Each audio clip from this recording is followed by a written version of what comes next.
کہ ایرانی فوج نے سپریم لیڈر کی موت کا بدلہ لینے کا اعلان کیا ہے۔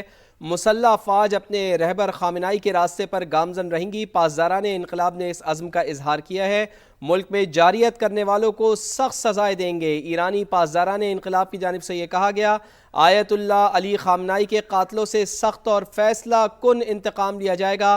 پاسداران انقلاب کی جانب سے اس عزم کا اظہار کیا گیا ہے۔ تو ایرانی فوج کا سپریم لیڈر کی موت کا بدلہ لینے کا اعلان، بدلہ لیا جائے گا علی خامنائی کی موت کا۔ مسلح افواج اپنے رہبر خامنائی کے راستے پر گامزن رہیں گی۔ پاسداران انقلاب کی جانب سے یہ عزم ظاہر کیا گیا ہے۔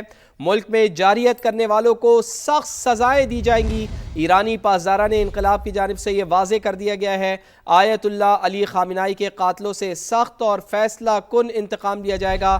پاسداران انقلاب کی جانب سے یہ کہا جا رہا ہے۔ تو آیت اللہ علی خامنائی کے حوالے سے آپ کو بتائیں کہ ان کی جب شہادت ہوئی اور اس شہادت کے بعد علی لاریجانی کا نام سامنے آ رہا ہے کہ وہ اب نئے رہبر اعلیٰ ہوں گے، ممکنہ طور پر اس کا امکان ظاہر کیا جا رہا ہے۔ اور اب ایسے میں کہ ایرانی فوج یہ کہہ رہی ہے کہ سپریم لیڈر کی موت کا بدلہ لینے کا اعلان کیا گیا ہے، اور ایرانی میڈیا کے حوالے سے بھی آپ کو خبر دینا چاہ رہی جب یہ خبر بتائی جا رہی تھی تو ایرانی پریزنٹرز جو تھے وہ یہ خبر سناتے ہوئے ہم دکھا بھی رہے ناظرین کو کہ ان کی آنکھوں میں بھی آنسو آ گئے تھے۔ یہ ان کا جو اس وقت ان کے کیا تاثرات تھے، وہ کیا جذبات تھے، یا کس طرح سے وہ یہ خبر بتا رہے تھے، یہ بھی اپنے ناظرین کو دکھاتے ہیں۔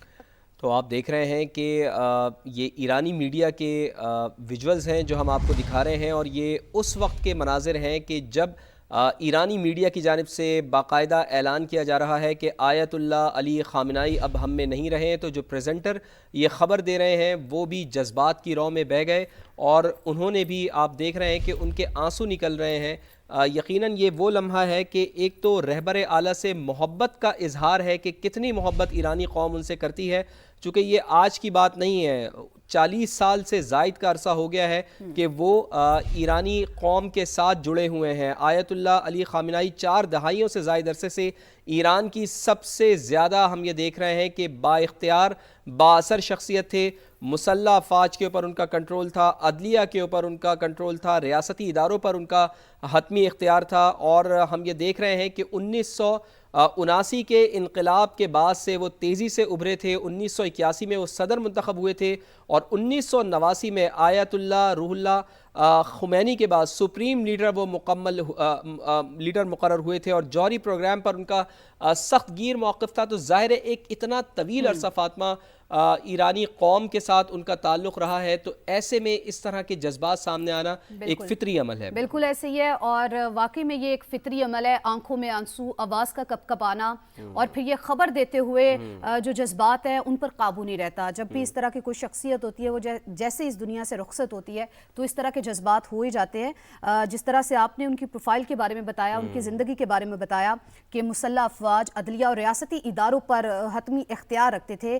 1979 انقلاب کے بعد تیزی سے وہ ابھرے، اور 1981 میں وہ صدر منتخب ہوئے۔ 1989 میں آیت اللہ روح اللہ خمینی کے بعد سپریم لیڈر مقرر ہوئے۔ جوہری پروگرام پر سخت موقف انہوں نے اختیار کیا، اور 2015 میں امریکہ اور یورپی ممالک کے ساتھ انہوں نے پھر جوہری معاہدہ کیا۔ 2018 میں صدر ڈونلڈ ٹرمپ نے امریکہ کو اس معاہدے سے الگ کیا، خطے میں اثر و رسوخ میں اضافہ کیا، حزب اللہ اور اتحادی گروہوں کی حمایت کی۔ 2025 میں علی خامنائی امریکہ اور ایران کے حملوں میں محفوظ رہے۔ علی خامنائی 86 برس کی عمر میں بھی ایران کے سب سے طاقتور فیصلہ ساز تھے۔ تو آج ان کی اس طرح کی خبر آنا یہ یقیناً ایک افسوس کا لمحہ ہے، یقیناً ایک دکھ کا لمحہ ہے۔ سمیرہ کی طرف چلتے ہیں۔ سمیرہ، اب آپ کے پاس تازہ ترین کیا اپڈیٹس آ رہی ہیں ہمارے ناظرین کے ساتھ، اور ہمارے ساتھ شیئر کیجیے۔ جی بالکل، اس وقت مختلف ٹیلی ویژنز کے اوپر جو بحث چل رہی ہے، کچھ میری وہاں پہ صحافی دوستوں سے بھی بڑی مشکل سے میسج کے تھرو رابطہ ہو رہا ہے، اور انہوں نے بھی یہی بات کی ہے کہ آئینی ضروریات جو ہیں وہ اگلے سپریم لیڈر کے لیے، اس میں سب سے بڑی جو ضرورت ہے وہ مذہبی علم و فقہ میں ان کا بہت اعلیٰ مقام دیکھا جاتا ہے۔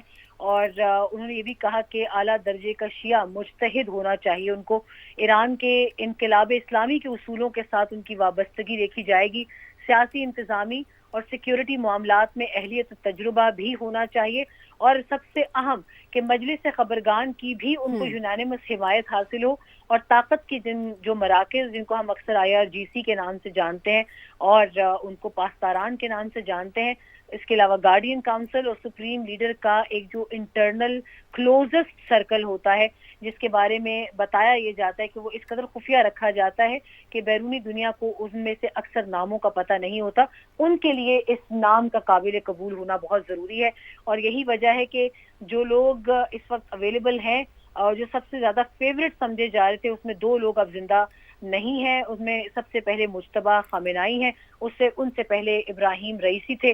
کچھ نام میں آپ کو بھی اور بھی بتاتی ہوں، ان ناموں کو بھی کنسیڈر کیا جا رہا تھا، مگر افسوسناک امر یہ ہے کہ کل اور آج کی سٹرائکس میں وہ لوگ بھی ایک بڑی تعداد میں وہ نام بھی شہادت کے درجے پہ فائز ہو چکے ہیں. علی لاریجانی کا نام تو سامنے آ رہا ہے مگر ان کے لیے اعتراضات زیادہ ہیں اور ان کی جو مقبولیت ہے اس حوالے سے شکوک کا اظہار کیا جا رہا ہے. ان کے علاوہ صادق لاریجانی بھی ہیں جو سابق سربراہ عدلیہ ہیں اور مجلس خبرگان کے بھی رکن بھی ہیں، مذہبی اور سیاسی اعتبار سے مضبوط حیثیت رکھتے ہیں ایران میں اور نظام کے اندرونی حلقوں میں ان کا اثر و رسوخ بہت بتایا جاتا ہے.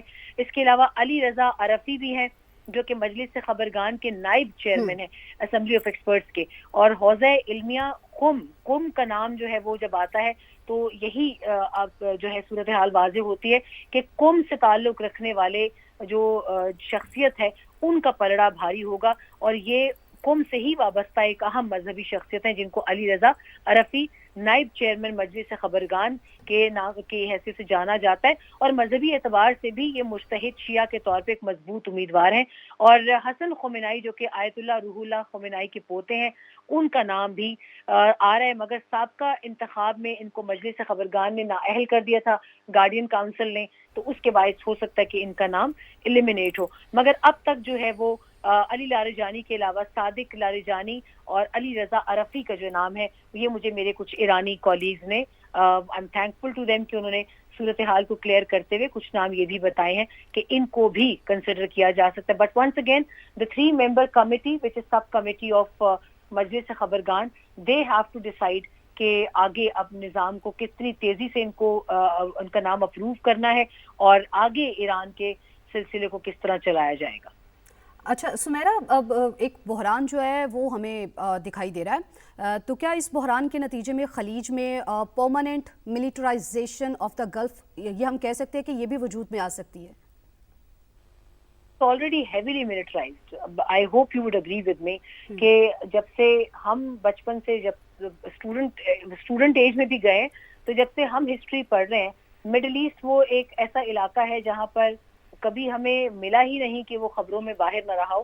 ہمیشہ سے ہیویلی ملٹرائزڈ، ہیویلی ویپنائزڈ اور ہیویلی کنٹروورشلائزڈ I must say کہ یہ 3 چیزیں ہمیشہ مڈل ایسٹ کا ایک اسینس رہی ہیں.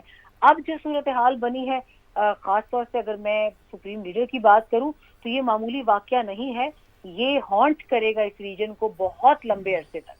اور اس کی وجہ یہ ہے کہ اس ریجن کے لوگوں کی ان سے جو شیعز ہیں اور جو نان شیعز ہیں ان سب کی ایک جذباتی وابستگی ان سے رہی ہے، اور ان کے ساتھ لوگ مذہبی طور پر